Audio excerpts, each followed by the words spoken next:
Dear students of English literature, today our topic is The Merchant of Venice that is written by William Shakespeare. Students, इस lecture 1 Hindi version lecture में आप the merchant of Venice का अध्ययन करने जा रहे हैं उसकी स्टोरी लाइन को लेकर के। स्टोरी लाइन स्टूडेंट्स, हिंदी में कई सारी चीज़ें इंग्लिश लिटरेचर से संबंधित समझना थोड़ा सा कॉम्प्लिकेटेड है, फिर भी इस हिंदी भाषा के माध्यम से द मर्चेंट ऑफ वेनिस को आपको समझाने की कोशिश करते हैं।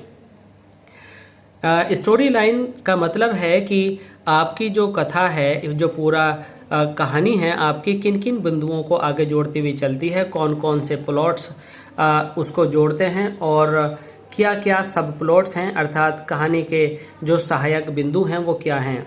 तो सबसे पहला बिंदु है द एक्सपोजिशन। एक्सपोजिशन का यहाँ पर मतलब है कि कैसे पूरी कहानी आपके सामने आती है और कैसे वो एक दूसरे से जुड़ती चली जाती है। एक्सपोजिशन दूसरा है द टेस्ट ऑफ फॉर्च्यून, जिसको कह सकते हैं कि भविष्य की एक परीक्षा जिसमें जो कि बेसेनियो और पोर्शिया के सामने रहती है।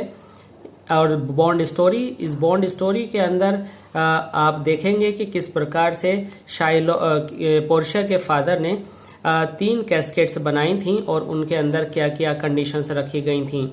जेसिकास डिसीट, जेसिका जो कि शेक्सपियर की डॉटर है, वो कैसे अपने फादर को चकमा देकर भाग जाती है। उसके बाद द चॉइस ऑफ कैस्केट्स, जब बेसेनियो कैस्केट चुनने जाता है तो क्या कहानी आगे बढ़ती है। फिर ट्रायल सीन, जब शाइलॉक पर मुकदमा चलता है तो क्या क्या बातें सामने आती हैं। उसके बाद हैप्पी एंडिंग, सब कुछ ठीक हो जाता है। आइए शुरू करते हैं द एक्सपोजिशन से। द एक्सपोजिशन में जो प्ले आपका शुरू होता है यह मर्चेंट ऑफ वेनिस की स्ट्रीट में शुरू होता है। यहाँ पर सेलेनियो एंटोनियो से उसके दुख के बारे में बात कर रहे होते हैं कि क्योंकि वह क्यों दुखी है। तो उनमें से सेलेरिनो ये अंदेशा, ये शक जाहिर करता है कि शायद इनके जहाज़ पानी पर हैं और सारा व्यापार पानी पर है, तो शायद ये बहुत ज़्यादा दुखी हैं कि कहीं इनके जहाज़ डूब ना जाए, ये चिंतित बहुत ज़्यादा हैं। इस पर बात आगे बढ़ती है तो सेलेनियो कहते हैं कि एंटोनियो को शायद किसी से प्यार हो गया है और इस प्यार की वजह से वह दुखी है।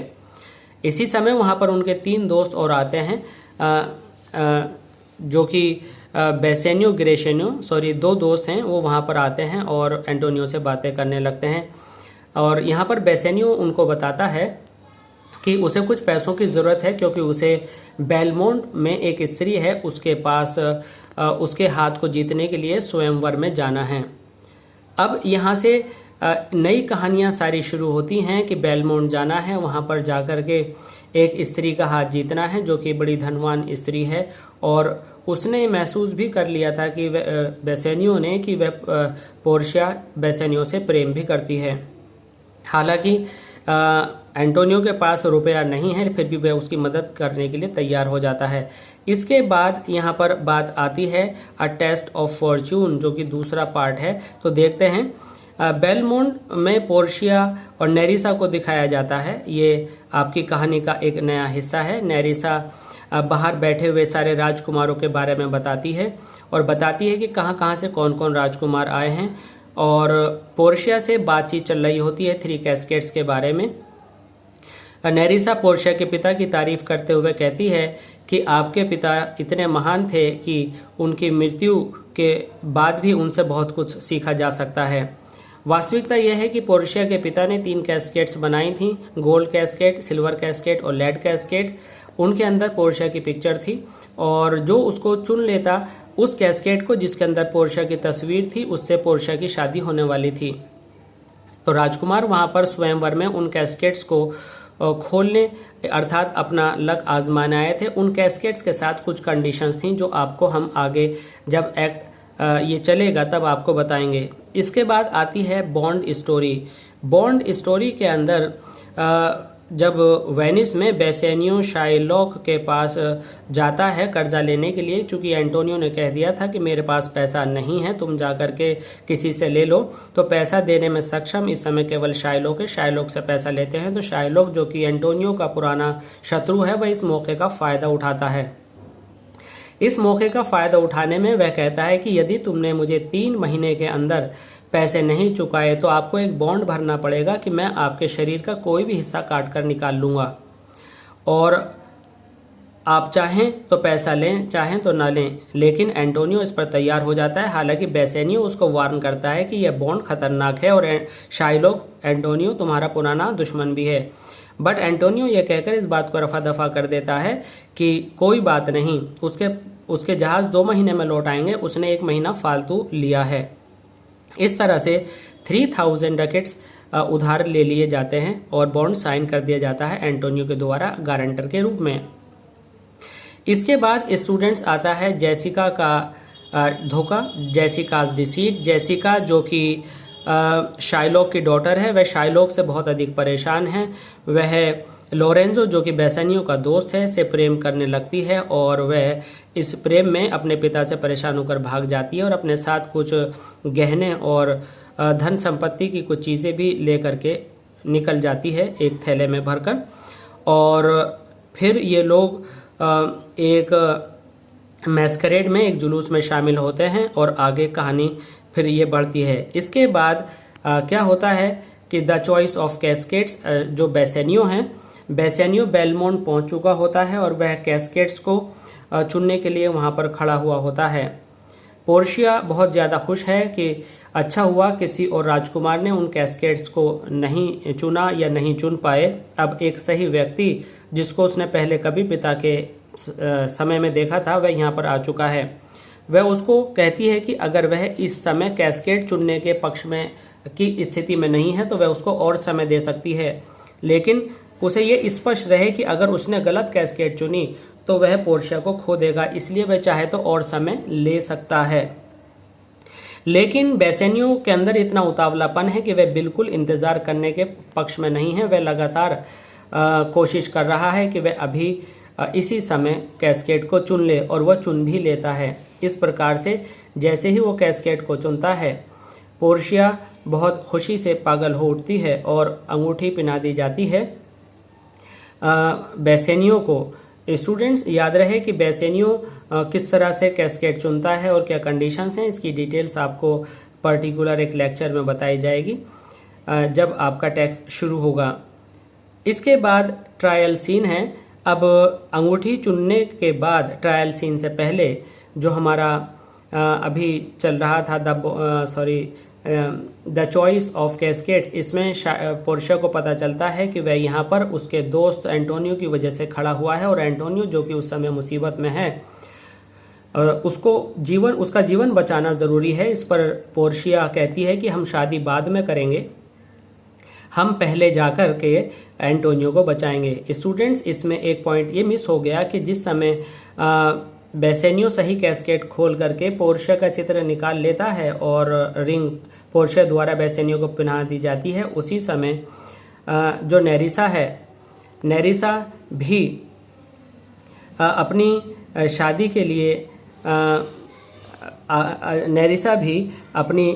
के लिए वहाँ पर तैयार रहती है और वह नेरिसा बधाई देती है और कहती है कि मेरी शादी भी ग्रेशियनो से करा दी जाए और ये जो रिंग है ये ग्रेशियनो मुझे भी रिंग पहना दे, अर्थात मालिक मालकिन को और ये मालकिन मालिक को, और उसी तरह से एक सर्वेंट और ग्रेशियनो जो कि सर्वेंट है बेसेनियो के, वो भी नेरिसा को रिंग पहना देते हैं। इस तरह से यहाँ पर 2 जोड़े तैयार हो जाते हैं।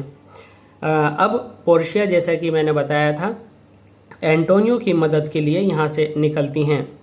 अब इसके बाद आता है ट्रायल सीन। ट्रायल सीन के अंदर पोर्शिया जो कि किसी को भी नहीं पता है वहाँ पर कोर्ट में पहुँचती हैं। कोर्ट में पोर्शिया शाइलॉक से कहती हैं कि क्या तुमने इस तरह का कोई बॉन्ड साइन कराया था। सारी बातें पता करने के बाद शाइलॉक हर बात को हाँ कर देते हैं। पोर्शिया एंटोनियो से कहती हैं कि शाइलॉक की सारे बातें बिल्कुल लीगल हैं, वह मरने के लिए तैयार हो जाए। इस बात पर शाइलॉक बहुत खुश होता है और वो उसको एक बहुत अच्छा न्याय का देवता बोलता है। लेकिन जैसे जैसे मुकदमा आगे बढ़ता है और देखती है पोर्शिया की मर्सी के बारे में बताने के बाद भी शाइलॉक का दिल बिल्कुल नहीं पसीज रहा है और शाइलॉक से वह पूछती है कि क्या तुम बिल्कुल बॉन्ड के अनुसार चलोगे। इस पर शाइलॉक कहता है हाँ, जो बॉन्ड में लिखा है मैं उसके अनुसार चलूँगा। तब शाइलॉक पोर्शिया कहती है कि जाओ कहीं से भी इसका 1 पाउंड मांस काट लो। लेकिन जैसे ही शाइलॉक आगे जा रहा होता है, पोर्शिया उससे फिर बीच में रुक करके पूछती है क्या बॉन्ड में ये लिखा है, जब वो आगे बढ़ता है तो पोर्शिया उससे कहती है कि आप इसका 1 पाउंड मांस तो काटना, लेकिन एक भी खून की बूंद ना निकले। इसको सुनकर के शाइलॉक चौंक जाता है। पोर्शिया उसे याद दिलाती है कि उसने सारा काम बॉन्ड के अनुसार करना है और बॉन्ड में खून लेने की बात एक भी बूंद की नहीं की गई, केवल मांस लेने की गई है। इसलिए वो 1 पाउंड मांस काटे और वो एग्जैक्टली 1 पाउंड मांस होना चाहिए।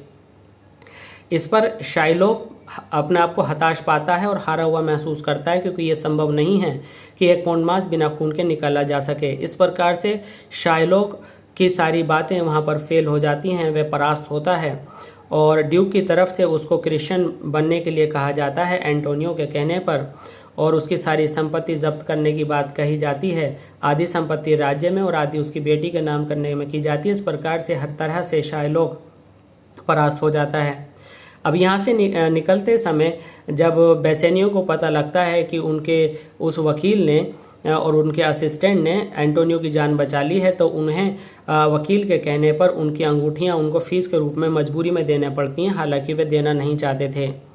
और वैसे इन अंगूठियों के बारे में बड़ी परेशानी वाली बात यह थी कि पोर्शिया ने पहले ही ये कह दिया था बेसेनियो से और नेरिसा ने ग्रेशियनो से कि आप जो है किसी भी सूरत में इन अंगूठियों को अलग नहीं करेंगे। अगर आप अंगूठियों को अलग करते हैं तो आप धोखेबाज कहलाएंगे, आप विवाह के योग्य नहीं होंगे। अब क्या होता है कि वकील साहब अपने असिस्टेंट के साथ, जो कि पोर्शिया और नेरिसा हैं, जिसके बारे में किसी को भी पता नहीं है, वो वहाँ से चल देते हैं। अब बेसेनियो और ग्रेशियनो परेशान हैं कि अब वे क्या जवाब देंगे। ये लोग बेलमोंट पहुँचते हैं और वहाँ पर बाद में पोर्शिया और नेरिसा भी पहुँचती हैं। फिर बाद में इनसे अंगूठी मांगी जाती है। हैप्पी एंडिंग पॉइंट नंबर 7 के अंतर्गत ये सारी बातें चल रही हैं। लेकिन बेसेनियो और ग्रेशियनो अपनी अंगूठियाँ नहीं दे पाते। अंगूठियाँ न दे पाने की वजह से ये दोनों उनको बहुत सताती हैं, परेशान करती हैं और उन पर बहुत सारे लांछन और इल्ज़ाम लगाती हैं। लेकिन बाद में वे सारे तथ्यों को खोल देती हैं कि ये तो सिर्फ एक मजाक था, और इस प्रकार से वहाँ पर खुशियों की एक लहर दौड़ जाती है। और धीमे से तभी वहाँ पर एक और सूचना मिलती है कि एंटोनियो के सारे जहाज सही सलामत वापस लौट आए हैं, और कोर्ट का डिसीजन जो एंटोनियो के फेवर में हुआ था वह भी सुना दिया जाता है। इस प्रकार से सब खुश हो जाते हैं। स्टूडेंट्स, इस प्रकार से ये हैप्पी एंडिंग की वजह से कॉमेडी है और शाइलॉक के लिए ये ट्रेजेडी है। इसलिए इस प्ले को हम कॉमेडी और ट्रेजी कॉमेडी दोनों ही तरह से देखते हैं। इस पर एग्जामिनेशन में क्वेश्चन भी पूछा जाता है।